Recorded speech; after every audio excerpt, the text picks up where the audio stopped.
Now, without further ado, it is my pleasure to introduce today's presenters, Dr. Kelly Cleary, who is the Senior Director of Education and Support Programs with FAAR.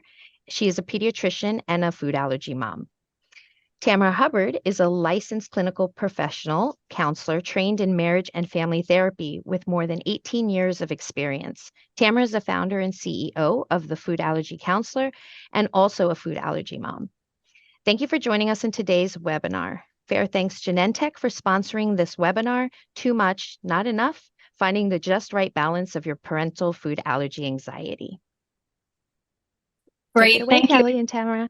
Thank you. Thank you. And thank you all for coming. I know that Tamara and I are excited to be here because this is not only the lane that we live in professionally, but certainly the lane that we live in on our day-to-day, in our day-to-day lives with our own children. So thank you for attending. Again, let me get this started. We also just want to acknowledge that this webinar has been supported by a grant from Genentech, a member of the Roche Group. So we are thankful to them. And let's get started because I think as a pediatrician with a focus in mental health and behavioral health, I love to start with the definitions. And so here we're starting with the American Psychological Association, or the APA's definition of anxiety. It's wordy in and of itself, but I like to go through it because it is that anxiety is an emotion characterized by apprehension and somatic symptoms of tension in which an individual anticipates impending danger, catastrophe, or misfortune. And when I really highlight that in my own head, I think about emotion caused by apprehension and somatic symptoms, which are where you get physical symptoms from your emotion, which then are caused by the anticipation of danger. And as I said that this is right in Tamara and I's lane, I can say that this is the lane that I live in. As a food allergy parent of a 12-year-old, I have apprehension and sometimes somatic symptoms. Sometimes I feel my stomach dropping or I feel myself getting anxious when I am thinking and anticipating about danger. And so where I wanted to level set today is that Tamara and I today will not be telling you to not be anxious, because that's unrealistic and that's not what we as food allergy caregivers are able to do. And we're going to go through the whys of that and the how we can start to cope and have a good balance for the anxiety that we're going to embrace. And we acknowledge that there are a lot of other people on this call other than caregivers. So school professionals, healthcare professionals, all who are giving care to those with food allergies. And I think it's really important for us all to acknowledge and be aware of where anxiety within food allergies is rooted, because it just helps us to create children or individuals with food allergies that are able to handle all the challenges that come in front of them in a much cleaner and better way. So our kids, it has been acknowledged in the literature that kids that have chronic illnesses that include things like food allergies suffer from things such as separation anxiety, fear of social rejection, PTSD, social anxiety, bullying. We've spoken a lot about bullying, especially recently in the food allergy community. And we note that 1 in 3 kids with food allergies reports bullying on a day-to-day basis. And I look at this list as a caregiver and as a physician, and I think, okay, check to all of those, right? I could probably go through each one of these on this list and give an example when I, as a caregiver, have felt these same things. And I always like to look in the context of the medical aspect of it versus the real track that we live in. And when I look at the medical definition of separation anxiety, sometimes in my mind, that's not the same as what's happening within food allergies, because the separation anxiety that we may be experiencing may be really compatible to food allergy management, right? I have 4 kids, one of whom has food allergies. The first time that I send that child on the bus, I have a lot more separation anxiety than I do sending the other 3. Sometimes I feel like the other 3, I'm just pushing out the door. And the one that has food allergies, I'm hand holding to the bus, watching the bus go away, waving to the bus, just a different level of vigilance that we live our lives, different level of having been there when he's had reactions and been in precarious situations. So we parent him a little bit differently. But I think for myself, it's important to acknowledge all of these things so that it creates awareness and it creates a place where I can say, well, how is my anxiety feeling today? And how am I able to, harness that? And Tamara, I think that you might want to add something because I see that. So Kelly and I love to play off each other. We just work so well, and we're both moms and both, clinically working in this space. So the one thing I wanted to add too is that the awareness of our own anxiety as parents is so important, because what we often forget as allergy parents is that, and you really kind of hit home here with it, that we still have to develop children who have normal developmental they have to hit the milestones that our non-allergic kids hit, right? So all kids have certain ages and stages that they go through. And a lot of times when we let our anxiety make the decisions for how we want to parent our child, which is in service of safety, and safety is a huge thing that we have to be aware of and mindful of, but that can often throw off the balance of allowing our kids the opportunities to develop normal milestones along the way, because we might be sheltering them from things based on our own anxiety. We might be, keeping them from things that they want to do age appropriately that we could probably figure out how to keep safe enough. So I think it's important just to sort of piggyback on what you're saying, that we're aware of our own anxiety and how that might impact, or if it impacts, are we making sure that we're allowing our children to have these normal developmental opportunities to grow up and be normal children as well. And I think that's so important, because I think that all of us, the goal of a food allergy parent is to keep our kids physically safe. Mm-hmm. But we also, and this is, what we hope to, give some further, awareness of in this hour, is not only physically safe, but keep them emotionally well and developing in the way that everyone else around them is developing. And so that really has to do a lot with how we perceive that anxiety and how we then model that for our kids. So I think just so important in acknowledging this. And let's look at the why behind it. And I think that this is important, because understanding and acknowledging where this all comes from really helps us to then overcome some of the times that maybe we're not in that just right position. So food allergy parents often report that they feel this constant feeling of being on guard. Studies have shown that parents of kids with food allergies have higher levels of stress and anxiety and depression compared to healthy controls. And mothers actually report a higher level of stress and anxiety and lower quality of life compared to anyone else in the household. And, I say that, but also want to point out that that's not always the case. Sometimes it may be other caregivers, it may be the fathers, but it really just hones in on, there is an increased level of anxiety and sometimes reported lower quality of life. And I'll note that too, that they have that all of that's even in relation to the allergic child themselves, like moms report higher than even the allergic child themselves. Yes, I think that's really important to note, because, Tamara and I have talked about this in the past, but there are times that I feel like even in my own day-to-day life, I'm almost thinking more about my anxiety, because when I see my son, he doesn't have that. I had shown Tamara a picture at one point of one of our food challenges that we went to, and my son is in the picture dabbing, and I'm probably in a corner trying to, make it seem to him that I'm calm, cool, and collected. But he did not perceive the anxiety that I did, and as a result went in and was able to accomplish that challenge. But I think that sometimes it is in that awareness of our own anxiety. And I do want to pause and say that in talking this next hour about anxiety and how to manage it and all of those things, I do want to be fully transparent that I do not always do it right. And that even achieving that just right balance, I try, but there are times that I don't achieve that. And so it's just about constantly being aware of it to make myself better in the next situation.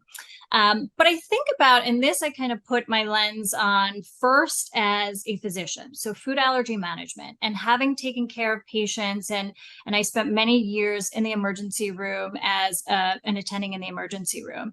And the mainstay of management for most things that kids come in for is, okay, so you are going to take this medication twice a day and you're going to do it for 10 days and you're going to do well. Or you are going to, do X, Y, and Z and come back on this day. For food allergy management, we are told as caregivers to avoid the allergen, carry 2 epinephrine auto-injectors at all times, and then rapidly identify and treat if severe. So that avoid the allergen, that pressure and that amount of responsibility that makes us have to read every label of everything that goes into our, if it's your own allergy, into your body or your child's body, always carrying those epinephrine auto injectors. I can't tell you how many times I had been, 5 minutes away from the house, realize that I don't have them, then make the point of, we don't have your epinephrine with us. Let's go back and get it, more just to teach that lesson in that moment as well and make sure that we always have them. Education in every forum that we go to. So whether this is educating your school, educating restaurant, food service staff every time you are sitting down at a table, educating coaches and community event leaders. I feel like education as a food allergy parent is constantly happening. Avoiding cross contact. We talk about that all of the time. All of these things are stressors in our day-to-day lives. And I know I'm preaching to the choir in this walk in the day of a life of a food allergy parent, but I'm doing so to let us understand where that kind of framework for some of our emotions come from. Travel. I know we're planning a trip in the next couple of weeks. My travel plans when we're traveling with my son with food allergies are much more elaborate. There are many more things that I think about. There are many more, safe things that I have to call ahead about and make sure that we have every single thing that we need. It extends to medications. Do we want to think about everything that goes into our child's body? Everything that our child may touch when they're younger and in school, some Play-Dohs and some other toys. I know my son at one point had a reaction at school. We could not figure out where it came from. And finally he said, "Oh, do you think it's from the bean bag that my next door, my neighbor had given me, and it had actual beans that my son was allergic to and playing with and putting all over." So just thinking about everything that we have, plus the financial burdens of having food. And this is a messy slide, and it's purposefully messy because I want to show where all of this emotion comes from, right? It's all of this every day that we're thinking of, and then add on top of it that it's unpredictable. So when we're thinking about this, it really is to understand the life and the walking in a food allergy caregiver's shoes for one day really starts to allow us to acknowledge that anxiety is going to be a baseline. So now it becomes, how do we give that give and take where that anxiety is in a place that we can still have a wonderful life and allow our child to develop in the way that we want them to. So anxiety, just from a medical perspective, really can enhance performance, right? Anxiety is there to start to increase those sometimes fight or flight hormones and get us to be more vigilant and have increased arousal and allow us to enhance our performance. But then there's that tipping point where we get to an exaggerated state or a pathological state of anxiety where we might have hypervigilance or be overly responsive to stimuli. And that's that constant give and take. And we're going to see throughout our, food allergy parent journeys that we are constantly giving and taking. And today we're going to go into where and when those triggers might happen, because knowing where the triggers could occur might actually allow us to handle them and keep them in check a little bit better. So why does it matter if we're just right? And I think we all know in our parent-child relationships that our kids are always watching, right? So we always talk about, in any sort of parenting realm, that idea of modeling, right? That our kids are looking to us for guidance on any ambiguous behavior or any ambiguous situation, and not just with food allergies. And studies have really shown that parental anxiety can really predict child stress and childhood distress. So when we're looking at if a parent is consistently stressed or anxious, that child perceives this as an unsafe predicament or an unsafe environment. And I think for us in the food allergy world, it really is about us teaching our kids that food allergies are manageable and they are watching how we do it. I never will forget one of the instances where again, sometimes in that just right balance, I want to go one way and I try to take a deep breath and stop and think about what I'm doing and what are the actual perceived risks in that moment. But my son and I, we were sitting at family watching a theater show. And all of a sudden, someone 2 seats away from me and next to my son opens a bag of peanut M&Ms. And my son elbows me and he's like, I smell peanuts. And luckily, my son does not have a reaction to any sort of odors or smells. My first gut was, and Tamara, you could probably imagine this, was to jump over my son, take the peanuts and throw them out. I'm hoping you didn't. I did not do that. Not do that. But then my next was, okay, let me move his seat and switch his seat and he can sit here. But then he's going to really think that he can't even be next to someone with peanuts. And I then looked and we didn't have any drinks. So there wasn't going to be any drink sharing and no one was allowed to drink in the theater. And I said to him, well, are you planning on, sitting on her lap? And he said, no. And I was like, are you planning on getting into a food fight? And he said, no. I said that I think you're going to be okay. Yeah. Now, I did spend the next 2 hours, I may have pretended to drop something on the floor 2 or 3 times and shine my light from my phone to make sure that he was fine. But I needed to keep myself in check at that moment because I knew he was watching. And I knew that that could be something where he takes that to the next time and says, I cannot be in this predicament. Now, that is not going to be the just right for everyone. And I think that that's going to be a distinction that we make. But for me at that moment, that was where I was able to say, okay, let's figure out how we can manage the situation a little bit differently. So how do we know if we're doing it just right? And this idea comes from obviously the Goldilocks, idea. And actually it was Dina Mandel in her paper in 2005 that it wasn't a phrase that was coined in that paper because it's a phrase that's been used throughout many different aspects of psychology and medicine. But that idea of being just right, I think is important because it really is an individual process. And this is not in any way, shape, or form a one size fits all.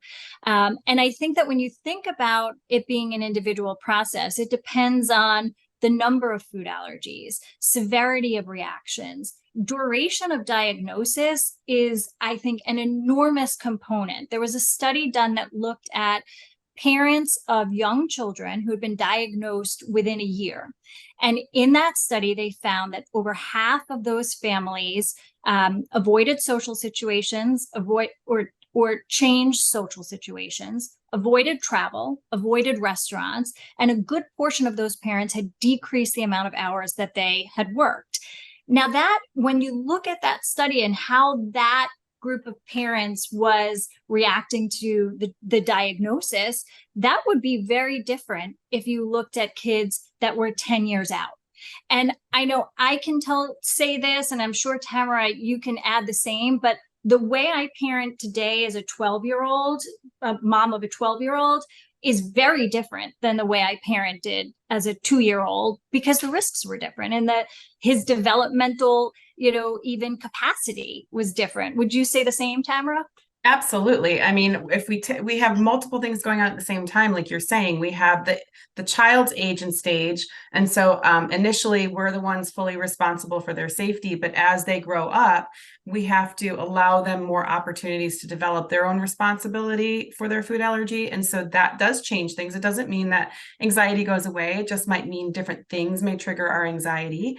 But also, like you said, there's the progress of the journey of the diagnosis itself, right? The disease itself. And so, like you were saying, when our child is first diagnosed, we're going to feel one way about it. And then maybe as it's coinciding with our child getting older, and then we've had this diagnosis for longer and we've learned more, we might start feeling a little bit different about it. And that just right might look different at this age and this part of our allergy journey than this part over here. So we have to have some flexibility to know what just right looks like. And one thing I'll advise my own clients and patients is that the guidance you're getting from your allergist, and I wholeheartedly say, don't use the internet for specific information for yourself and your family. Go to your allergist so that you can get that real specific guidance from them. But when they give you that guidance, we have to apply that guidance in a way that also allows us to still live our lives. And a lot of times, because of anxiety, we tend to want to take that guidance and be very rigid with it. And that's certainly an option, but then we find that we're pushing all these other things out of the way, like allowing our children to grow up and have experiences or go out to eat and have family experiences together, because we want to be real rigid with the guidelines. So that's also with this just right too, is taking the guidance, the allergy management guidance that you get from your allergist and your allergy healthcare team, and saying, how do we apply that so we stay safe, but also find this balance where we can live our life as well. And I think it's important in realizing that just right for you or at this moment in life. For everybody. Yeah. And it also just allows you to give yourself some grace and self-compassion. And if you're not where you want to be right now, that you very well, that's going to be evolving and changing. And I think other things that are, individualized about this process are comorbidities, meaning, does your child have asthma? Are they at greater risk? Do they have developmental concerns where maybe they're not able to read their own labels? There are so many things that go into where our emotions are at that given moment. So I just want to point that out, that this is not a one size fits all. Also socioeconomics, and if the financial burden is also something that is weighing heavily, all of that is going to actually shape the way that we parent our food allergic family. And I think that it's important to acknowledge that so that everyone is able to even say, okay, this is maybe not where I want to be, but this is where I'm going to try to be. So this came out of a paper in 2020 that really looked at 3 key events. And I, as a physician, when I read this paper, so much resonated with me more as a parent, because I truly thought that it captured so much of where my level of anxiety or change in coping strategies, what might change those for myself. So the first was new information regarding a potential risk. And I encompass that to mean first time you're diagnosed, that's new information about a potential risk. Finding out about a new diagnosis of a new food allergy. I even throw in there finding out that you're tolerant to a food, right? That's a new adjustment. Yeah, a key phase where your level of anxiety may change. And sometimes you would almost imagine, okay, if you find out you're tolerant to a food, it's gonna bring your anxiety level down. Well, sometimes it's even hard to give our child that food if we know that they're tolerant and they passed a food challenge. So I look at that new information. I also put into that one new information regarding a potential risk. Sometimes, and Tamara will talk about this more, when I hear a story about another food allergy family or another food allergy child, and it heightens my emotions at that moment. A new accidental exposure is always going to change your baseline a little bit. And I know in my family, when we've experienced those, that was hard to get over. That was a hard hurdle for me to get back to my baseline in where I was, because my level of vigilance really went up to a high point after an accidental exposure. And then the one that I really think about the most in, my parenting journey is this idea of developmental transition. And Tamara knows I like to call it the rule of firsts, because again, as a mom of 4, I look to my food allergic son and I see that sometimes his firsts for me just carry a lot more emotion. And it doesn't mean that I have any more love for him versus anyone else. My other children will say that I have favorites. He will say it's not him. But, Normal. yeah, all normal. But the rule of firsts for me is that at any transition point as a food allergy parent, our emotions change and get heightened a little bit. So first day of preschool, first day of school, first day of a play date, first day of going away overnight, first day of college, first day of anything, of living on your own. All of those developmental transitions are going to be heightened emotion for all of us. And Tamara and I were talking, it happened to be, I think, the day that my son went away as a 12-year-old for the first time overnight. And some of the other parents were, again, pushing their kids into the bus, see ya, take 24 hours. I was so really heightened emotions. Like I had so much anxiety that day about he's away. He didn't have his phone. He wasn't allowed. I checked ahead of time all the things he was going to eat, really thought we had this plan in place, and he did great. Came off the bus the next day. But what I also realized, and this is what I shared with Tamara, was that the emotion on the other side of it was just as high. The amount of pride and how just enormously proud of him and maybe myself that we were able to do something that maybe was out of our comfort zone. I think the emotions on both sides were high. And so during that developmental transition and this rule of firsts, recognizing that emotions are going to be high, but it's the emotions that maybe cause us anxiety, but then those same emotions on the other side of it that cause us to be so happy and thrilled that we were able to do something different. Okay, so this coping cycle and where we say that some of these new triggers come into play, we could have high levels of anxiety that cause a high level of vigilance. Then that might subside a little bit and the vigilance may drop. But then this short burst of anxiety might come in because it's related to a new event, maybe related to a transitional point, maybe related to finding out a new food allergy. And then that anxiety will subside again and the vigilance may drop a little bit. And that cycle will keep going and going. So that short-lived anxiety is expected and actually may even be constructive, because for that point, it teaches us how to become more vigilant in that moment and how to be able to tackle that moment. And then there's that return to the less anxious state. And that's where we always have to make sure that we're able to get back to. We don't want to be paralyzed by fear. We don't want to have that distorted perception of risk and danger. Our behaviors are really all aimed at protecting our children. That's what we want. We want to keep them safe. But we also want to make sure that we are not doing that in a way that could be detrimental or unnecessary for them or too restrictive or too limited. So what can we do? First of all, something like this hour, and starting with awareness and acknowledging where this is all rooted, recognizing and managing some of the triggers. Tamara will go through 5 tips to turn off the food allergy anxiety autopilot, and then when to find support and know when to seek help, because I always think that that is really important in managing what we are feeling and thinking. So first, in turning your anxiety into action, and I am not going to talk about all of these, but kind of just highlight some of them where, the first day of school could be an issue where we are thinking about, okay, anxiety is high. And I talked to so many food allergy parents in, that transitional stage that of course it is. But now when we identify steps to try to achieve the goal that we're trying to attain in this moment, it will help us to start gathering and understanding resources and policies, connecting with other parents, maybe touring the school, tour the lunchroom, go through some of the policies with administrators at the school, talk to your doctor, ask your doctor what questions you should be asking. All of these things help you to then say, okay, I'm getting to a point where now my anxiety is a little bit more manageable and I'm getting to a just right place. The first play date, right? That I know that the first play date that my son ever went on, he was probably 4 or 5.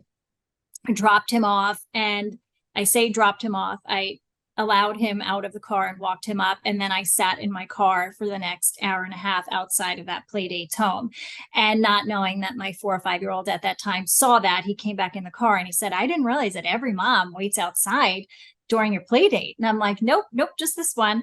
But really, when I realized that that was maybe not my most adaptive use of my anxiety, what really worked was starting to talk to the parents and caregivers, reviewing foods that he was able to eat with that caregiver, or providing my own snack, making sure that I was leaving the epinephrine auto-injector, leaving my contact information. And for me, the most important point was making sure that that caregiver of that playdate's family was comfortable with my son being there. Kelly, I'll say that shift for you was what I talk about with parents, about going from a if we can to how we can. Yes. So focusing on like, is it safe? Well, there is probably a way to make a play date safe, but it's how. So shifting to more of an action-based, how can it be done? And so what you did is you went through questions, things that you would have sat and been really anxiously thinking about, and just got answers, and then helped kind of together create a solution to how your child could have fun, where you're not constantly hypervigilant at all times and making him think that that is the way it's going to always go. So it's the shift from if to how. And I think that mindset is really important, because I think that is something that as a food allergy parent develops along the way, because initially your gut is to be like, nope, we can't do that. And then it really becomes, okay, we want to do that. How can we make that happen safely? And there are still going to be times that you can't. You know, I shared at some point that a family, they were leaving at 5:30 for an NBA game, and they asked at 5:20 if my son could go. And they were going to go grab dinner and then go to the game. And it just wasn't feasible with what we needed to do for the prep time and what we needed to do to get. And this was years ago. Now, maybe that would be even different for us, but there still may be points where the answer to that might not be yes. But I think going through that and really trying to think, is there a way that we can do this, and how can we do it safely? This next one could be a topic in and of itself, because it is not just, every parent has that give and take of when our kids are going to be more autonomous and doing things themselves. But for the food allergy parent, that's not just autonomy with being on their own, it's managing, this life-threatening reaction that may happen. And I think this is applicable to overnight trips, school, starting college. How do we get over that hurdle? And I think, first of all, it's for college, it is planning ever since that child was a toddler, and all the things that you have taught them every single day for every single year leading up to it. But it's also then being able to sit back and review with them the behavior. Okay, how are you going to carry your EpiPen? Where your epinephrine auto-injector? Where is it going to be at every moment? Who are you going to call an emergency? Where are you going to go? What are acceptable foods to eat? I think that going through some of these checklists, again, create the how can we do it, and how can we do it safely? And now I'm going to toss it over to Tamara. All right, so let's look a little bit deeper under the hood of anxiety, because we all have it as humans. So, and those of us who have kids with food allergies, we have more of it sometimes. So we've talked a little bit about this. Common triggers, unpredictability, right? Like Kelly said, uncertainty, unclearness, or ambiguity. These are all things that trigger anxiety, new experiences, life transitions, reactions, and illness, right? So I think the reason why I wanted to list these all out there is because we are conditioned to think that when we have anxiety, or when we feel anxiety and notice it in our body, either in our mind or in our physical sensations, that means something bad is going to happen. And I wanted to make this list here to say, you know what? A lot of times it's not the case. The anxiety is here because of these other triggers. So one place to start is to, when you feel anxious about something in particular, saying, is it because, something bad is going to happen, or I'm sure something bad is going to happen, or it's an unsafe situation, or could it be all of these other triggers, right? So starting to become aware of there's more than one trigger to anxiety is really important. Now, when anxiety does show up, and I talk a lot about it like a narrative thing, like anxiety is a separate entity. And I think that that's important for us to understand that anxiety is an emotion and we don't have to just let it take our hand and lead us forward. So I talk a lot about it as a separate thing. And you'll hear that throughout my presentation part here. What our mind does, and this goes back to the caveman times, which even though it's millions of years, like our brain hasn't evolved all that much from that time. So the caveman had to constantly be on the lookout for danger because they had to survive. And so our mind, whenever we feel something's unpredictable or uncertain or unclear or new, we want safety, security, and control, the big C word, control, right? We want to ensure that there's zero risk. Unfortunately, with food allergies, we can't do that. We cannot make zero risk. We cannot control everything in our child's life, nor would we want to, because that would be exhausting for us to do. And it wouldn't teach them how to live their life with a food allergy either. So this might mean that we take actions like trying to control rather than influence. And I talk a lot about the difference between those two. Controlling means we want to make everything go the way we want it to go in order to quiet our own anxiety. Whereas influence is just like Kelly said with the play date, what can I be involved in or help figure out to make it safe enough rather than trying to control everything about it, which is not possible. And also teaches our kids that they have to fear this so much that they cannot leave the house or do anything unless there's zero risk, which isn't possible. So we have to help them understand that balance, right? And that can then lead into over accommodation and over avoidance. This idea of avoidance in food allergy, the way that I explain it is that I wouldn't use a hammer, and I hope you wouldn't either, for every DIY project in the house. If I, used a hammer to put a screw into a wall, which I have done, don't ask why, but it's not the right tool, right? We need a screwdriver for that. And so it's the same thing. Avoidance of our allergens is important. Avoidance of unsafe situations that we know are unsafe. It's not just we're perceiving it because we're anxious, but we know it's unsafe. We've checked with our allergist. We're sure that's not safe, or we've had a reaction there before, so it's not safe. Avoiding those things makes sense. Avoiding something just because we feel anxious about it or uncomfortable about it, that gets us into a little bit of danger, both for ourselves and for our child, and not allowing them to develop and grow up and let us learn that we can be anxious and still do all these things in life, right? Again, I think I've kind of touched on this. When we're anxious and we seek to control everything, it often will impact child development, parenting development, relationships, child-parent relationships, relationships with our partners and our spouses, our allergic disease management, skill building, both for us and our child, and quality of life, and values balance, which I'll get to in a later slide. All right. I'm actually going to use a second here for us to all just take a deep breath. Because this is a lot of talking about anxiety, and breath work is important. So I'm not going to spend a lot of time on here, but what I'd like to remind you is that when we're anxious, we tend to breathe with our chest. We also want to breathe with our belly. So right now, no one's looking, we can't see you. I want you to really extend your belly when you breathe in and really let that belly come all the way back in when you breathe out, right? I just want really good breaths. You and your children can learn breath work. There is 5-finger breathing. Breathe in, breathe out, breathe in, breathe out, right? There's square breathing or box breathing. There's all sorts of breathing activities that you can Google and find videos on.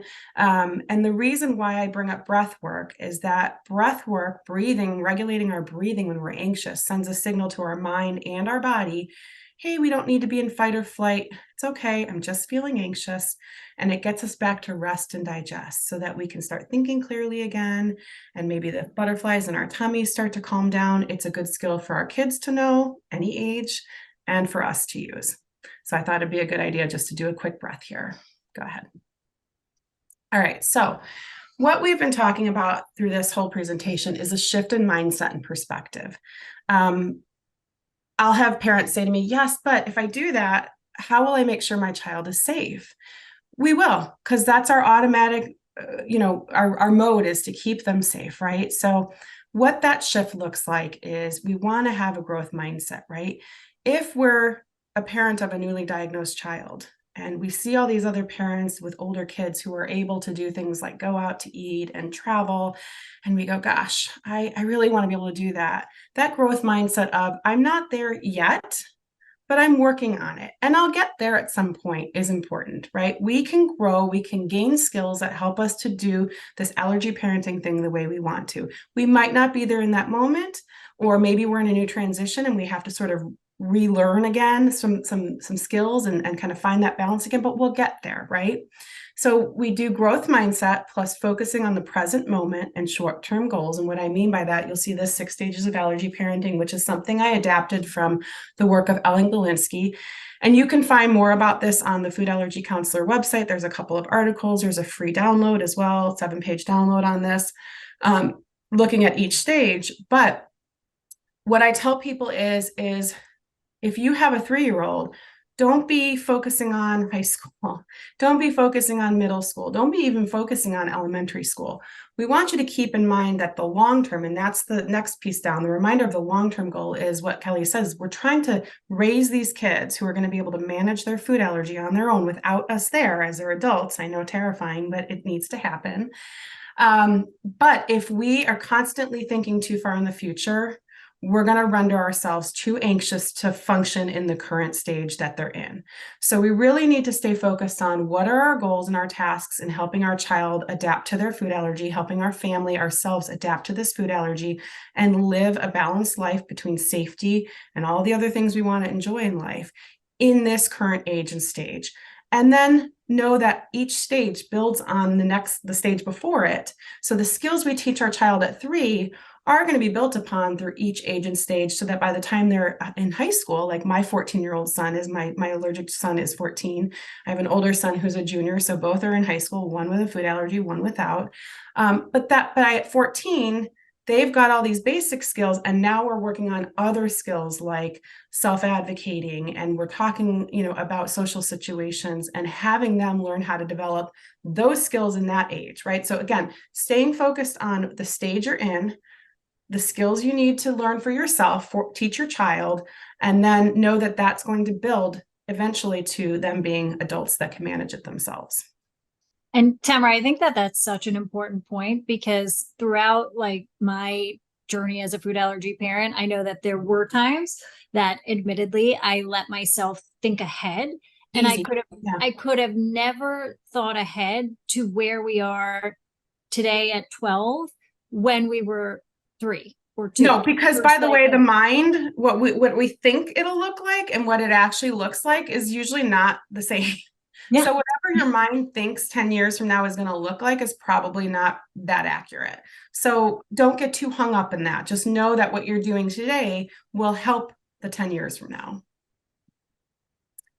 Values is a big part of the work that I do with allergy parents, and it's part of the theory that I use. Now, therapists can use a variety of different theories. A lot that's researched for allergy and allergic disease is cognitive behavioral therapy, or CBT, and that's a great approach to anxiety as well. I think it's particularly good for kiddos too. It's really more concrete.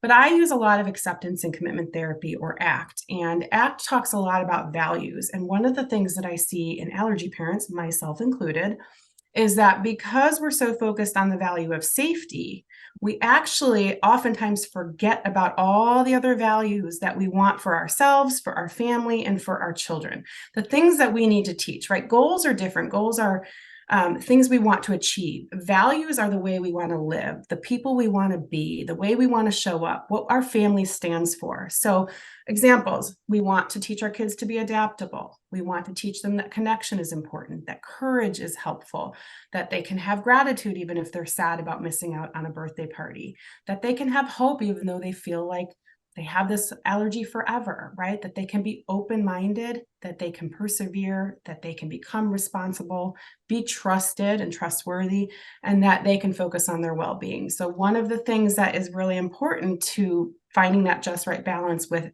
anxiety is saying, how can we be safe and flexible and connected and courageous, right? We can do that by using a simple change of words, and versus or. So a lot of times we'll say, the holidays are coming up, right? We can either be safe or we can go to our family's gathering and not be safe. Well, can we be safe and go to the family gathering? And how can we do that, right? So it's that shift of that word from a or, which is one or the other, to an and. How can we have both, right? So besides safety, this is how you start exploring these values. Besides safety, what matters most to you and your family? And how are you right now living in service of these other values in addition to safety? And if not, what kind of shifts can happen? And if you need to have a conversation with your allergist to say, how do we make that shift, and have that conversation, right? And what thoughts and actions would help you find that balance between the values? Values is really important. I would do a whole webinar on that one separate. Go ahead. And Tamara, you just hit on something that has come up in the chat, that someone was talking about, going home for the holidays and having a family who doesn't really understand food allergies, and was asking how to best communicate that. And I think that's where all of the things that we're discussing today, in you as that parent or caregiver of a food allergic child, you're constantly having to educate. And I think being clear, concise, and honest, this cannot be here. And I think you could talk to any food allergy caregiver along the way, and we will all tell you that there have been times that we've had those difficult conversations. I think everyone has that story, but really being very concise and clear about what your child needs to be safe, because again, they're listening, and they are then able to model that behavior when they become teens and needing to do it themselves. You'll see in a later slide that relates to fierce self-compassion, and I'll tell you guys about that in a future slide here. But I would say just on that too, know that you might have to disappoint somebody. If you really feel it's not safe to go, and check if it's perceived safety issues or actual safety issues, right? Have a conversation with your allergist if you need to determine, is this really unsafe, or is this just feeling unsafe? We all get emotional when we think about this, and emotions are okay, but try to stay really fact-based when you're having the conversations with your family members, right? Give them some information. Here, see, these are what the stats say, right? So don't make it about the emotional tug of war. Make it about the facts, and that these are our boundaries, and can we accommodate that? And if not, we'll have to make some other decisions, right? It's a tough one, right? I wish we all had understanding, adaptable families, but we don't. Family therapy, super fun. Okay, let's build all the skills as well, right? So finding that balance includes building skills in multitude of areas, not just food allergy skills. We focus a lot on that, right, when we have a child managing food allergies, but we also have to make sure, as we've talked throughout the presentation, that our children are able to meet normal child and teen developmental milestones, right? They have more to them than just their allergies or their diagnoses. They're a full picture, a whole person.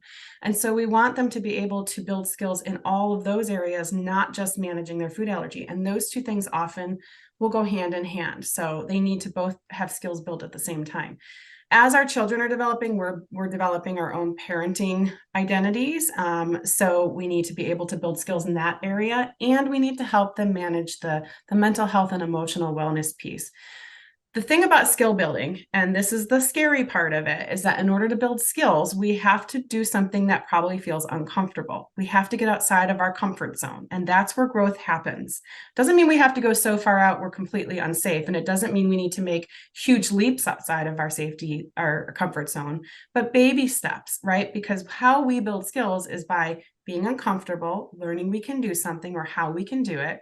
So we build competence, meaning we can do it, and then we build confidence. So Kelly, when your son went away, when you created the opportunity where you're like, I'm going to manage my own anxiety and prepare ahead of time so that he can go away, and he got off the bus and he was beaming with pride, that's because he felt like he was competent and he could have confidence that he did that, right? So that helps us manage our anxiety, because we see that we can handle something. And when our kids can handle something, we see, oh gosh, they can handle it. Okay, oof, maybe we can bring the anxiety down a little, but it requires us being uncomfortable and stepping outside of our comfort zone. And that's the first part that we have to push past that anxiety if it's safe enough and get there. Again, skill building tools, you guys can read this here. It's information gathering. I find when kids go through new stages of development, going from preschool to elementary, elementary to middle, middle to high school to college. There's knowledge gaps. I think we tend to teach and talk about skills on the front end when they're little, and we're teaching them how to read a label and what's safe and not, but we need to touch base and see if there's little gaps or things we need to practice and prepare for in that each of those stages that go beyond that. Making sure that we're focusing on evidence over anecdotal. Love the support groups for feeling less alone and maybe getting creative ideas for how to manage allergies. But really, the guidance that you're using to manage your food allergy needs to come from your medical team or reputable medical guidance from the American Academy of Allergy, Asthma, and Immunology, the American College of Allergy, Asthma, and Immunology, not Facebook and social media. Again, preparation, problem solving, you guys can read all this, managing, mistake making. That's the piece where I think is really uncomfortable. We have to be willing to let our kids make mistakes. Each mistake does not mean that it's going to result in an allergic reaction, and each allergic reaction is not going to be anaphylactic, right? So can we build opportunities for little mistake making or opportunities to practice new skills where there might be mistakes made that we can then course correct and learn from? And one thing I'll highlight here is if then rather than what if. When we're anxious, we do what if thinking. What if that happens? What if this goes wrong? What if that doesn't work? What if this? Change it to an if then, right? If that happens, we will. If that happens, I will. If that happens, we have epi, right? So change it to an action-based versus a spiraling anxious-based thought. Avoid comparisons. This gets back to the just right? Everybody's just right looks different. And so how Kelly's family may manage their allergies versus how mine, that might be different, and that's okay, right? It's finding the balance. It's not a right versus wrong. It's a just right for your family. I remind people all the time, not everyone's experience will be the same as yours, even if they manage the same allergies. Not everyone's scenario will have the same outcome, even if they manage the same allergies. So if you hear about somebody who has an allergic reaction on an airplane, that doesn't mean every time you fly on an airplane, your child's going to have an allergic reaction or that you're unsafe, right? Our mind tells us that because we need to avoid anything that might be scary and unsafe, but that is specific to them. And we usually don't know the details of those scenarios right up front when those stories are being shared online. So we need to say to ourselves, okay, let's not overgeneralize. That's one of the traps there, to think that that is unsafe just because somebody else had a safety issue with it, right? It's normal to feel anxious when we hear about others' experiences. And reminding yourself and your child that practicing your allergy safety skills and reviewing your action plan can feel absolutely reassuring and help us bring down the level of anxiety that we feel. Basically, don't compare. When you're online and you're reading stories or you're feeling like you're not a good allergy parent, don't compare yourself. It's not helpful.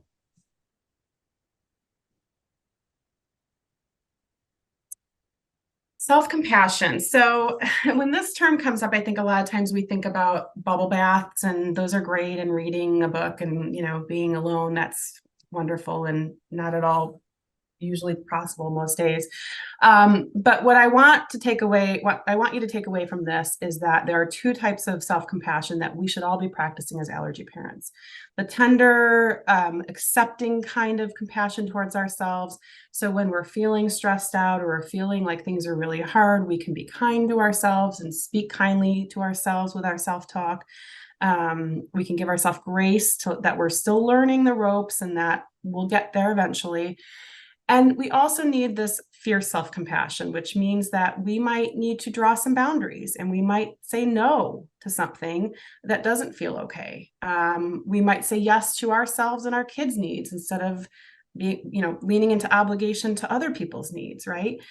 We have to be able to find that balance. But if we're not being compassionate towards ourselves, then that makes allergy parenting so much harder. One of the things I'll say to people is, what would you say to somebody else in this situation?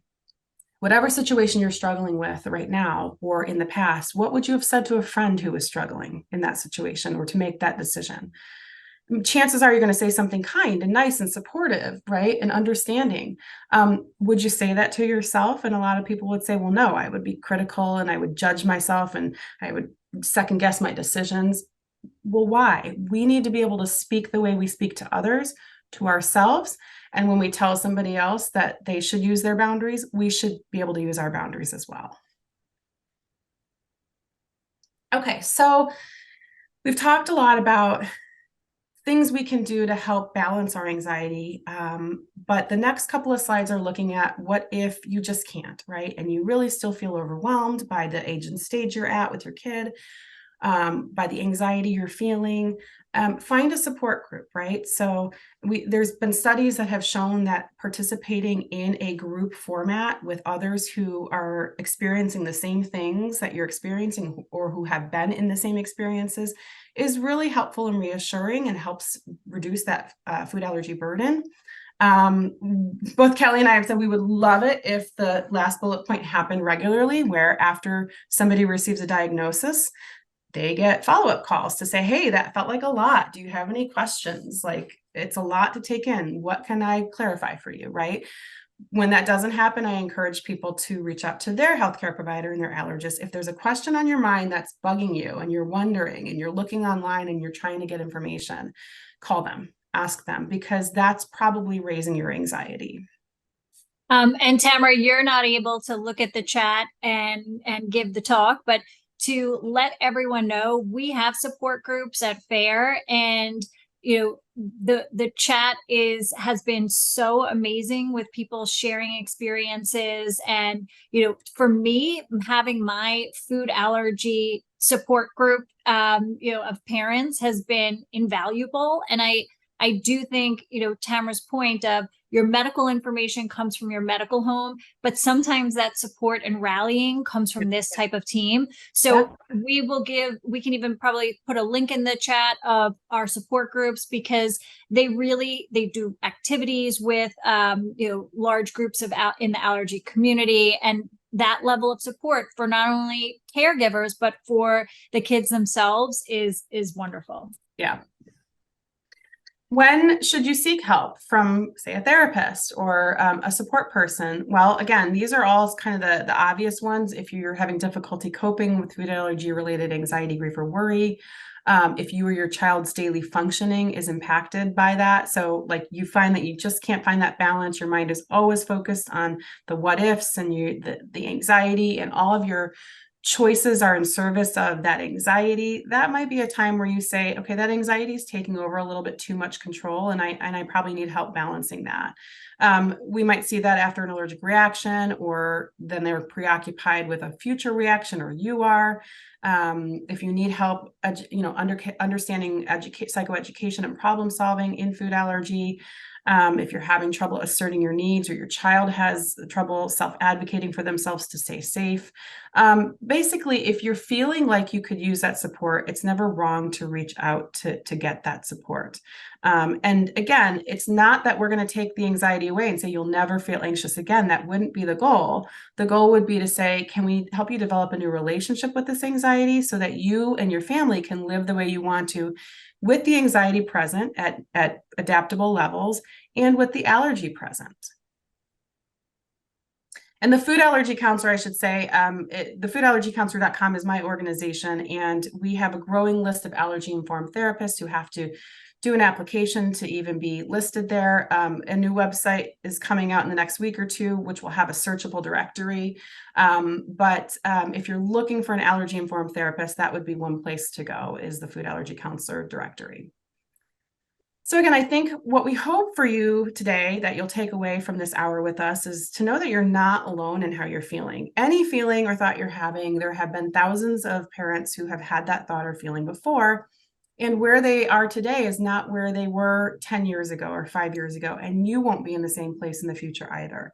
It can feel different at each age and stage as an allergy parent. So you might be super anxious right now, but you know what? In 5 or 10 years, when you get this down with experience and time, that anxiety level might be different. But we do want you to get support now if you feel like it's causing a problem.